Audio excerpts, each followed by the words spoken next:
Sir CI గారు SI గారు వాళ్ళ ఆధ్వర్యంలో వాళ్ళ ప్రొటెక్షన్తో నేను లోపలికి వెళ్ళి మా తాత నాన్నమ్మల సమాధికి దండం పెట్టుకొని, మా అన్న ప్రసాద్ మంచు సమాధికి దండం పెట్టుకొని కొంచెంసేపు కూర్చొని మనసులో ఉండేది మనసులో వాళ్ళని ప్రార్థించుకొని, ఇవన్నీ ఎందుకు జరుగుతున్నాయో తెలియట్లేదు, ఆ సాయిబాబా మీద ఒట్టుగా జరగకూడదు, దీనికి ఎందుకని నాకు పరిష్కారం తెలిస్తే బాగుంటుంది అని తెలుసుకుంటాను, తెలుసుకునేంత వరకు ఆగను ఎందుకు ఇదంతా అనేది. అండ్ జస్ట్ ఒక స్టూడెంట్స్ కోసం అండ్ ఇక్కడున్న లోకల్ ప్రజల కోసం ఈ ప్రైవేట్ హాస్టల్స్ మీద జరిగే అన్యాయాలు వీటిని నేను క్వశ్చన్ చేశాను, మెసేజ్ చేశాను.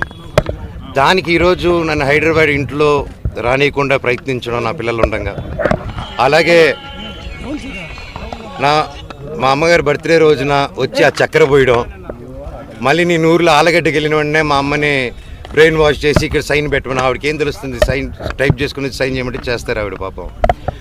అలా చేయడం ఇలాగ వరుసగా చేసుకుంటూ వచ్చి ఇది ఎంతవరకు దిగజారిందంటే 2 రోజుల నుంచి ఫ్యాన్స్ ఫాలోవర్స్ ఎంతో కష్టపడి ఎంతో ఖర్చు పెట్టుకొని, ఎందుకంటే వాళ్ళు కష్టపడితేనే డబ్బు వస్తుంది ఎవరికైనా, చెప్తూ విషయస్ చెప్తుంటే వాళ్ళందరిది ఫస్ట్ రోజు రాత్రి 12వ తారీఖు 13వ రాత్రి పొద్దున చెప్పారు, అన్న ఇలా జరుగుతుందనంటే సరేరా గొడవ పెట్టుకోకండి, మన ఊరే కదా పండగ పూటరా అందరూ సంతోషంగా ఉండను అన్న.